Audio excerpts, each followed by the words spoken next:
Rafale मामले पर supreme court में अहम सुनवाई। याचिकाकर्ताओं ने की सीबीआई जांच की मांग। वायुसेना के किसी अधिकारी से मिलना चाहते हैं chief justice of India. Chhattisgarh के बीजापुर में आईईडी ब्लास्ट में 6 जवान घायल। जवानों को अस्पताल में कराया गया भर्ती। दिल्ली के जवाहरलाल नेहरू स्टेडियम में एथलीट ने की खुदकुशी। एकेडमी के हॉस्टल में कमरे की सीलिंग से लटका हुआ मिला शव।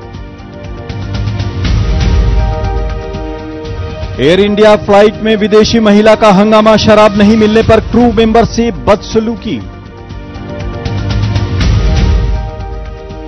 और इधर दिल्ली में फिर सक्रिय हुआ कारों के टायर चुराने वाला गिरोह। दिल्ली के टैगोर गार्डन में चोरी हुई कई कारों के टायर।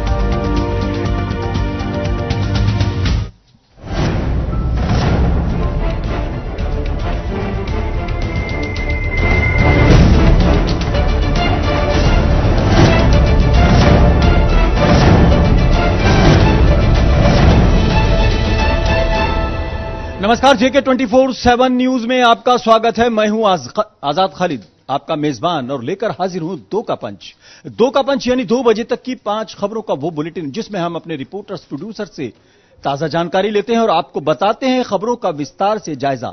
आज जिन 5 खबरों को लेकर हम हाजिर हैं उसमें सबसे पहले बात की जाएगी राफेल डील को लेकर सुप्रीम कोर्ट में चल रही सुनवाई और चीफ जस्टिस ऑफ इंडिया का किसी एयरफोर्स के अधिकारी से मिलने की बात को कहना। इसके अलावा हम बात करेंगे एक और खबर की। शशि थरूर एक बार फिर चर्चा में है अपने विवादित बयानों को लेकर। हालांकि उन्होंने भारत के लोकतंत्र की बात करते हुए एक तरह से एक विवादित बयान दिया है। उसके अलावा हमारे पास एक और खबर है हरियाणा से, जहां पर अस्पतालों के अंदर एक चपरासी के हाथों एक सर्जरी या एक टांका लगाने के वीडियो वायरल हुआ। यानी वहां के जो अस्पतालों की सरकारी अस्पतालों की व्यवस्था है उसको उजागर करती हुई एक वीडियो है, उस पर हम चर्चा करेंगे। इसके अलावा हमारे पास एक और खबर है, छत्तीसगढ़ में आईईडी ब्लास्ट हुआ है। हालांकि वहां पर चुनावी माहौल में लगातार नक्सली हमला करते रहे और धमकी देते रहे, लेकिन चुनाव शांतिपूर्वक ढंग से संपन्न हो रहे हैं। लेकिन आज जिस तरह से फिर अटैक हुआ उस पर चर्चा करेंगे। इसके अलावा हमारे पास एक और खबर है, श्रीनगर में एक महिला के पास से काफी तादाद में हथियार बरामद हुए। लेकिन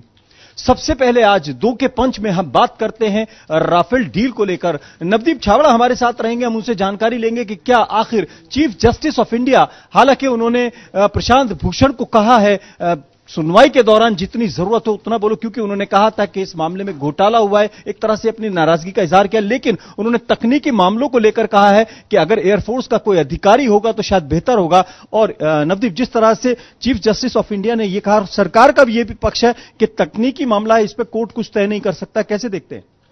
देखिए, अलग अलग पहलू अगर हम देखें आजाद साहब, तो सुनवाई अलग अलग 4 याचिकाओं पर हो रही है। सुप्रीम कोर्ट गंभीरता से सुनवाई कर रहा है, तो सरकार के लिए एक तरह की ये कह सकते हैं चिंता की बात जरूर है, क्योंकि सुप्रीम कोर्ट जब सभी पक्षों की दलीलों को सुनेगा उसके बाद वो तय करेगा कि आखिरकार राफेल का जो मामला है, जो आरोप विपक्ष लगा रहा है या फिर अलग अलग याचिकाकर्ता जो पहुंचे अदालत के अंदर, हालांकि वो पूरी तरह पॉलिटिकल है, लेकिन कोर्ट ये तय करेगा थोड़ी देर बाद कि इस पूरे मामले की जो जांच है वो किसी जांच एजेंसी यानी सीबीआई को दी जाए या फिर यही मामले को दफन कर दिया जाए। लेकिन सरकार की तरफ से जितनी भी डिटेल अभी तक सुप्रीम कोर्ट में दी गई है वो अभी तक सार्वजनिक नहीं हुई है। जो आरोप अभी तक प्रशांत भूषण या बाकी जो वकीलों ने जो याचिकाकर्ता है उन्होंने सुप्रीम कोर्ट में लगाए, सुप्रीम कोर्ट ने भी उनके आरोपों पर सवाल खड़े किए या आखिरकार उन्हें इतनी गोपनीय जो जानकारी वो कहां से मिली। सरकार की तरफ से भी यही सवाल पूछा जा रहा है। लेकिन याचिकाकर्ता कह रहे हैं जब संसद में ये जानकारी दी गई है तो फिर इसमें गोपनीयता के, चाहे अरुण शौरी की बात करें, चाहे संजय सिंह की बात करें, आम आदमी पार्टी के जो नेता हैं, उसके अलावा प्रशांत भूषण इस पे खासतौर से जो एक एडवोकेट है शर्मा जी, वो भी कहीं ना कहीं ये बात करें। कुल मिलाकर अगर देखें आज की जो सुनवाई है इस पूरे मामले में एक मील का पत्थर के तौर पर देखी जा सकती है। नहीं, बिल्कुल। देखिए, सवाल यही खड़े हो रहे हैं। सबसे पहला सवाल तो यही है कि रिलायंस, जिसके पास कोई अनुभव नहीं है अतीत के अंदर किसी तरीके से कोई आर्म बनाने का, कोई हथियार बनाने का, तो उसको इतना बड़ा डील कैसे दे दिया गया, सीधा इतना बड़ा लड़ाकू विमान, और वो किस तरीके से उसके जो पार्ट्स हैं मैन्युफैक्चरिंग को लेकर, चाहे उसकी तकनीक हो चाहे उसका रख रखाव हो। दूसरा सबसे बड़ा सवाल है राफेल की कीमत को लेकर, क्योंकि जो विपक्ष है या याचिकाकर्ता है उनका यही कहना है कि जो कांग्रेस सरकार के समय या इससे पहले जब डील की शुरुआत की गई थी तो जितने में 36 विमान खरीदे जा रहे हैं उतनी ही कीमत में 126 विमानों का सौदा जो तय हुआ था। तकनीक को लेकर, ट्रांसफर को लेकर भी तब वही पैमाने थे जो सरकार अभी बता रही है।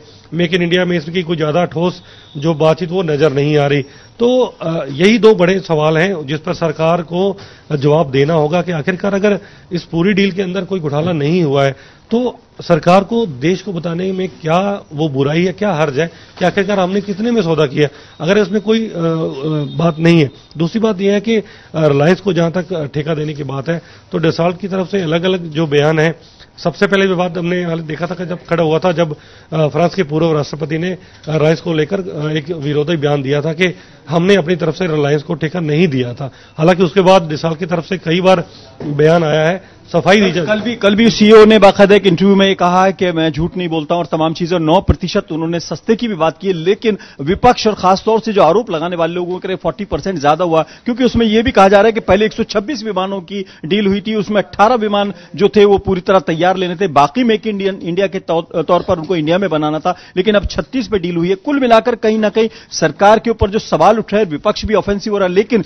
खुद सुप्रीम कोर्ट ने आज जिस तरह प्रशांत भूषण को कहा है कि जितना जरूरत हो उतना बोलो, ये अपने आप में क्या इंपॉर्टेंट नहीं है? नहीं, बिल्कुल। देखिए, प्रशांत भूषण या बाकी जितने भी याचिकाकर्ता हैं उनको एक तरह से अदालत की तरफ से ये फटकार कह सकते हैं या चिंता की उन्होंने जाहिर जरूर की है, क्योंकि देश की रक्षा और आंतरिक सुरक्षा का मामला है कि इस पर ज्यादा बोलना और ज्यादा बहस नहीं कि अगर उनके पास कोई ठोस सबूत है या बिल्कुल उसमें लगता है कि अगर इसमें घोटाला हो रहा, वो उनके दस्तावेजों से कुछ चीज ऐसी साबित होती है तो वो जरूर ऐसा बोलें, लेकिन वो अनाप शनाप जो आरोप है वो सरकार पर या देश की सुरक्षा मामलों पर डाल गए, क्योंकि इससे पूरे देश की जो छवि है वो इंटरनेशनल स्तर पर खराब। आज एक बड़ी इंपॉर्टेंट बात हुई, उन्होंने सुप्रीम कोर्ट ने खुद कहा, चीफ जस्टिस ऑफ इंडिया ने, कि इस मामले पर एयरफोर्स का कोई ऑफिसर आए। 2 बजे के बाद जब ये सुनवाई अब शुरू होगी तो इसमें एयरफोर्स का कोई ऑफिसर आ सकता है, यानी खुद सुप्रीम कोर्ट ये मानती है कि आप सरकार या कोई भी याचिकाकर्ता इससे ज्यादा बेहतर नहीं बता सकता जितना कि एयरफोर्स का कोई ऑफिसर या एयरफोर्स की तरफ से बयान आना जरूरी है। नहीं, बिल्कुल। देखिए, अभी थोड़ी देर पहले ही जब जो सुनवाई है फिर एक बार सुप्रीम कोर्ट में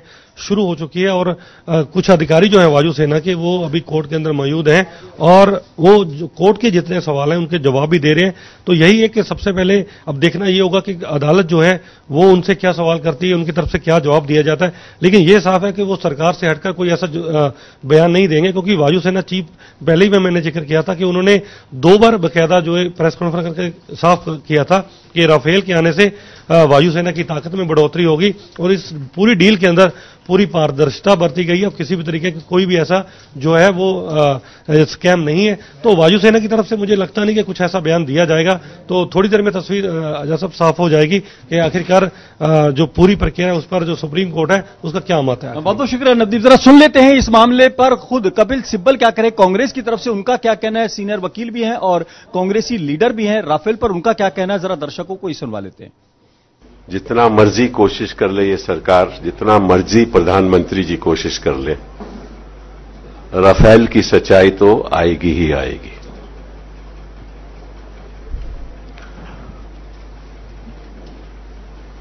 And to Eric Treppier I say, men may lie, but facts never lie.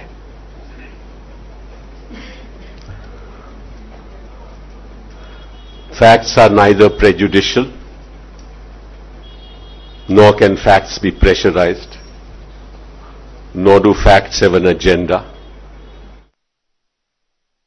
मामला राफेल को लेकर है और अब सरकार को घेरने के लिए जिस तरह से विपक्ष कहीं ना कहीं हावी होने की कोशिश करता है, मामला सुप्रीम कोर्ट में और सुप्रीम कोर्ट को तय करना है कि अब क्या होगा। बढ़ते हैं अगली खबर की तरफ और बात करते हैं लोकतंत्र की उस सुंदरता की जिसको पूरी दुनिया मानती है। दुनिया के सबसे बड़े लोकतंत्र की यह ब्यूटी है कि एक आम आदमी भी यह सोच सकता है कि वो देश के सर्वोच्च पद पर पहुंच सकता है, लेकिन इसी बात को अगर किसी पर कटाक्ष करके कहा जाए तो यकीनन वो एक विवादित बयान बन जाता है। इसी तरह का मामला शशि थरूर ने एक बार फिर किया और उन्हें चाय वाले को टारगेट करते हुए कहा है कि यह नेहरू जी के देन है कि आज एक चाय वाला भी पीएम बन सकता है। अशफाक गौहर हमारे साथ रहेंगे, जानकारी हम उनसे ज्यादा लेंगे। इसके अलावा अगर देखें ये लोकतंत्र के एक तरह से तारीफ करने के अंदाज है, लेकिन कहीं ना कहीं निशाना साधने की भी कोशिश की गई है। शशि थरूर एक माने जाने वाले आदमी है और जब भी वो कहते हैं वो मल्टी डायमेंशनल होता है। एक तरफ से तंज था, एक तरफ से हिस्टोरिकल बात थी कि डेमोक्रेटिक इंस्टीट्यूशंस की फाउंडेशन जिन लोगों ने डाली है, आज हम उन्हें बुला नहीं सकते हैं। और चलते चलते वो वहां तक पहुंचे जो प्रधानमंत्री साहब बराबर बोल रहे हैं कि चाय वाले से मैं प्रधानमंत्री तक पहुंचा हूं। और उन्होंने कहा कि ये तो उसी इंस्टीट्यूशन का देन है जिस इंस्टीट्यूशन की फाउंडेशन लेट नेहरू ने डाली थी। एक और आज आईआईटीज की बात करें, आज डेवलपमेंट की बात करें, आप गवर्नेंस की बात करें, हर मुद्दे पर जो फाउंडेशन उस वक्त डाला गया था उसी फाउंडेशन पर आज देश चल रहा है। तो दोनों चीजें बैलेंस करके शशि थरूर साहब ने तो लेने की कोशिश की, लेकिन कंट्रोवर्सी उस पर बहुत ज्यादा। लेकिन अशफाक साहब, दो बातें आपने एक बात बहुत अच्छी कही है कि मल्टी डायमेंशनल, यानी इधर भी मार करती है, इधर भी दुधारी टाइप जैसे कहते हैं, उनकी जो भाषा है वो दुधारी है, ऊपर जाती है तो काटती है, नीचे आती है तो काटती है, लेकिन वो खुद भूल जाते हैं कि आज जो उन्हें बोलने की आजादी है या फ्रीडम ऑफ स्पीच है वो भी इसी संविधान की देन है, वो कुछ भी बोल देते हैं। देखिए, क्योंकि वो एक लॉ नोइंग भी है, डिप्लोमेट भी है और यूएन के अंदर वो रहे हैं, उनको पता है कि जब वो बोलते हैं तो उन्हें किस लिमिट तक जाना है।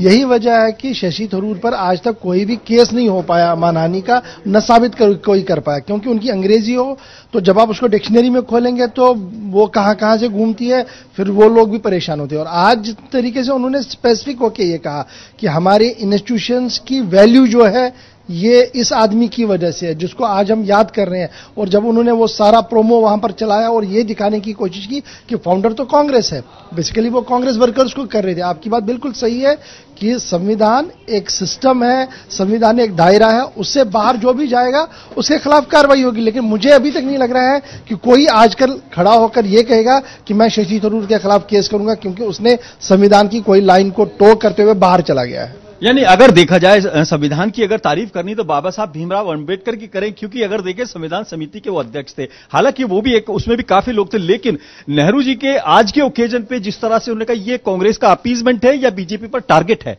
देखिए, ये तो टारगेट है सीधे से, ये अपीजमेंट भी नहीं है, मैं सीधे से इसको मानता हूं पॉलिटिकल लाइन में ये टारगेट था।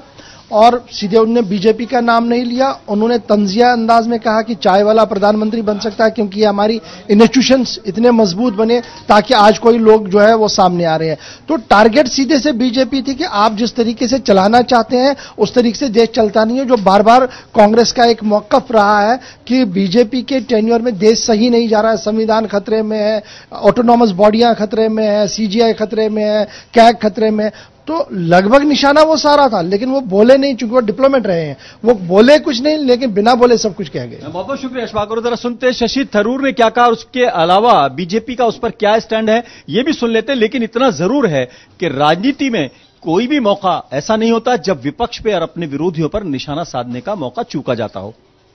If today we have a Chaiwala as Prime Minister, it's because Nehru ji made it possible to create the institutional structures through which any Indian can aspire to and rise to the highest office in the land. मुझे ताज्जुब होता है, कांग्रेस को एक घराने के बाहर कुछ नहीं दिखता। यानी वो महात्मा गांधी जी का नाम नहीं लेते, वो सरदार वल्लभ भाई पटेल का नाम नहीं लेते, वो नेताजी सुभाष चंद्र बोस का नाम नहीं लेते। देश के पहले प्रधानमंत्री नेहरू जी थे, लेकिन लोकतंत्र की बुनियाद डॉक्टर बाबा साहब आंबेडकर और पूरे घटना समिति ने, संविधान समिति ने दी, जिसके कारण इस देश में लोकतंत्र कायम हुआ। और आज अगर मोदी जी प्रधानमंत्री है तो जनता के आशीर्वाद से है, जनता की ताकत से है, और यही लोकतंत्र को मजबूत बनाती है। हर चीज को कांग्रेस वाले केवल नेहरू, इंदिरा, राजीव, सोनिया जी और राहुल गांधी यहां तक ही लाते हैं। एक घराने के बाहर उनकी देश की सोच ही नहीं है, यही परिवर्तित करती है। जी हां, बिल्कुल सही बात है कि ये लोकतंत्र की ब्यूटी है, बल्कि जनता की ताकत है कि अगर कोई चाय वाला या कोई आम आदमी भी बड़े पद पर पहुंच सकता है तो ये जनता के वोट की ताकत है। और इस पर अगर विवाद होता है तो यकीनन ये राजनीति का एक नया रूप है। बढ़ते अगली खबर की तरफ और बात करते हैं हरियाणा की। हरियाणा के सरकारी अस्पताल में एक ऐसा वीडियो सामने आया जिसमें एक वहां का पियोन जो है वो टांके लगा रहा है, मरीज का इलाज कर रहा है। संदीप हमारे साथ रहेंगे, संदीप गोयल और रवि श्रीवास्तव से हम जानकारी लेंगे। संदीप, आपका ही हरियाणा, वहीं से आप बिलोंग करते हो, क्या लगता है सरकारी अस्पताल खुद बीमार है? देखिए, सरकारी अस्पताल बीमार नहीं है, सरकार भी बीमार है, क्योंकि अस्पतालों में डॉक्टरों और उनके जो नीचे के तबके के जो अधिकारी होते हैं या फिर जो कहें नर्स होती हैं, उनकी संख्या काफी कम है और मरीजों को आए दिन इस तरह की परेशानी होती है। अगर मैं आए दिन की बात करूं तो अस्पताल, सरकारी अस्पतालों में लंबी लंबी लाइनें लगी होती है मरीजों की, उनको देखने वाला नहीं होता है। तो ये रोज की घटनाएं हैं। अब जब सीएम से इस बारे में सवाल पूछा गया तो उनका कहना है कि भर्ती की जाएगी, डॉक्टर अभी बनेंगे, 5 साल लगेंगे उनको। लेकिन आप अभी की सोचिए, अभी की क्या स्थिति है। मरीजों को घंटों घंटे लाइनों में लगी रहना पड़ता है। अगर किसी का हाथ कट जाता है तो डॉक्टर के पास समय नहीं है, क्योंकि उसको और भी मरीज देखने हैं, उसको इमरजेंसी में भी जाना है, उसको और भी बाड़ों में भी जाना है। तो ये चीजें अभी मौजूदा हालात बने हुए हैं। सरकार ज्वाइनिंग नहीं ले रही है, जबकि वहां पर जरूरत है और डॉक्टर भी हैं, वो धक्के खा रही हैं जॉब के लिए, लेकिन सरकार उनकी जॉब नहीं निकाल रही है। संदीप, एक सेकंड। संदीप जो है वो सरकार से नाराज है, लेकिन अगर उसको सटार के तौर पे देखा जाए, सरकार ने इतनी काबिलियत एक पियोन में पैदा करती कि वो इलाज कर रहा है। भले ही जो बड़े डॉक्टर्स हैं वो आराम कर रहे हो, सो रहे हो, लेकिन पियोन जो है वो इलाज कर रहा है। इसको कैसे देखेंगे? भर्ती तो बाद में होगी, लेकिन जो डॉक्टर वहां मौजूद थे, जो नर्स मौजूद थे, उनसे सवाल कौन करेगा? बिल्कुल, आपने पीक पॉइंट पे सवाल पकड़ा है, क्योंकि देखिए जो भर्तियां होंगी वो तो बाद में होंगी, लेकिन जो डॉक्टर मौजूद है, जहां तक मैंने मरीज की बात सुनी, वो कह रहे हैं कि मेरे सामने डॉक्टर मौजूद था, उन्होंने मुझे देखा और फिर इलाज की जिम्मेदारी दे दी चपरासी पे। सोचने वाली बात है कि एक इन्फेक्शन वाला जहां कटा होता है, एक चपरासी अगर उसका इलाज करेगा, वो भी टाके लगाएगा, तो ये किस तरीके की इलाज हो रहा है सिविल अस्पतालों में, खासकर रोहतक इतना बड़ा जिला है, उसमें ऐसे इलाज हो रहा है। तो वाकई सोचने वाली बात है। हालांकि सीएम साहब कह रहे हैं कि वहां डॉक्टर नहीं थे। सीएम साहब को यह भी नहीं पता कि उस अस्पताल में डॉक्टर था। डॉक्टर ना होके पल्ला झाड़ लेना कहीं ना कहीं सीएम साहब को शोभा नहीं देता। मैं जरा मरीज क्या कहता है वो भी सुनेंगे, फिर खट्टर साहब क्या कह रहे हैं ये भी सुनेंगे। रोहतक जो है वो पूर्व सीएम का होम डिस्ट्रिक्ट है, वहां पर भूपेश सिंह हुड्डा खुद रहते हैं, वहां के सांसद हैं, बीजेपी के भी वहां पर मंत्री मौजूद हैं, कैप्टन अभिमन्यु वहां मौजूद हैं। और रोहतक को अगर देखा जाए वर्ल्ड क्लास सिटी बनाने की भी बात की जा रही है, और वहां पर बड़ी बड़ी यूनिवर्सिटीज और खासतौर से एक मेडिकल कॉलेज भी वहां पर मौजूद है। लेकिन वहां के हालात क्या है वो आप देख लें, और मरीज की क्या शिकायत है पहले वो सुन लें, अब फिर मुख्यमंत्री क्या कह रहे हैं जरा वो भी आप सुन लीजिए। सिविल हॉस्पिटल में गया, वहां डॉक्टर ने एक बार मुझे देखा, देखने के बाद में जो है दोबारा फिर उसके बाद नहीं आए मेरे पास, और जो है ना ही कोई पेन किलर कोई ऐसा दिया जिससे कि पेन रुक जाए, और मेरा ब्लड भी ज्यादा निकल रहा था। तो उसके बाद में जैसे ही वो 4th क्लास के थे, कौन थे वो आए, उन्होंने फिर वो स्टिच करना शुरू कर दिया, और डॉक्टर साहब वहां उधर एक साइड में बैठ के देखते रहे हैं। उसके बाद में मेरे को इतना पेन होता रहा, और ये पता नहीं कैसे टांके लगे हैं कैसे नहीं, अभी भी इनमें पेन है बहुत ज्यादा। मैंने दूसरे डॉक्टर को भी दिखाया तो वो कह रहे थे कि ये सही से नहीं लगे हुए हैं, और जो है ये उन्होंने फिर दोबारा पट्टी वगैरह करी कुछ, तो कहने लगे कि अभी ये मेडिसिन लो है। वहां से मेरे को ना तो उन्होंने कोई मेडिसिन दी, जाके रात को मैं 12:30-1 बजे करीब जाके कहीं से मुझे अवेलेबल करवाई, मैंने जाके मेडिसिन ली मैंने। फिर उसके बाद में जाके रात को पेन किलर लेने के बाद में कुछ पेन हल्का हुआ, और अभी भी मेरे पेन काफी है। देखिए, कुछ जो शिकायतें मिलती हैं उसका हम निश्चित रूप से संज्ञान लेते हैं, लेकिन जहां तक डॉक्टर्स का विषय है, मैं पहले भी कह चुका हूं कि हम मेडिकल कॉलेजेस की संख्या बढ़ा रहे हैं। हरियाणा में जितने डॉक्टर्स की आवश्यकता है वो ज्यादा है, अभी डॉक्टर्स कम उपलब्ध हैं। अब मेडिकल कॉलेजेस की जैसे संख्या बढ़ रही है, 2014 में जब हम लोगों ने सरकार संभाली उस वर्ष में कुल 7,500 एडमिशन हुए थे एमबीबीएस के, और अभी 2018 के जो एडमिशन है वो 14,500 हुए हैं। एकदम डबल संख्या हो गई है। लेकिन जब डॉक्टर बनेंगे, आखिर 5-7 साल के बाद ही डॉक्टर बन के आते हैं, तो इसलिए डॉक्टर जैसे जैसे बनेंगे और आएंगे ये कठिनाइयां भी दूर होंगी। सीएम साहब कह रहे हैं कि 2014 में 7,000 डॉक्टर्स का एडमिशन हुआ था, अब जो हमारी सरकार आई है तो डॉक्टर्स का एडमिशन बहुत हुआ है, लेकिन पेशेंट जो है वो कह रहा मुझे तो ऐसे ही सिम दिया। यानी अगर देखा जाए तो पेशेंट का जो दर्द है वो फौरी है, लेकिन सरकार के पास जो इलाज है लंबा है। Sandeep, last comment. देखिए, सरकार कह रही है कि अभी 5 साल लगेंगे डॉक्टर बनने में, मेडिकल स्टूडेंटों ने एडमिशन लिया है, जब वो डॉक्टर बनेंगे उस अभी तक वो ऐसे ही मरीजों को परेशान तक ऐसे ही इलाज चलेगा, यानी ऐसे युद्ध के से हालात रहेंगे। सुना ये जाता था आर्मी के अंदर खासतौर से युद्ध के हालात में ऐसा होता है। रवि श्रीवास्तव और संदीप गोयल, बहुत बहुत शुक्रिया आपका। और बढ़ते हैं अगली खबर की तरफ और बात करते हैं छत्तीसगढ़ की। बीजापुर में एक आईईडी ब्लास्ट हुआ है, 6 जवान घायल हो गए हैं और 2 की हालत गंभीर है। जी हां, उसी छत्तीसगढ़ की बात कर रहे हैं जहां पर चुनाव अभी पहले फेज का हो चुका है और वहां पर चुनावी बयार है, पूरी सुरक्षा व्यवस्था वहां पर लगी हुई है, लेकिन नक्सली लगातार अपनी हरकतों से बाज नहीं आ रहे। आतंकी घटनाएं लगातार हो रही हैं और सेना पे खास तौर से अटैक किए जा रहे हैं। आप देखें पिछले कुछ दिनों में जिस तरह से नक्सली अटैक हुए, हमारे संवाददाता वहां से जुड़ेंगे, हम उनसे जानकारी लेंगे लेटेस्ट अभी क्या है, घायल जवानों की स्थिति क्या है और वहां पर सर्च ऑपरेशन किस तरह किया जा रहा है, यह भी जानकारी लेंगे। लेकिन नक्सलियों के अटैक लगातार जारी हैं।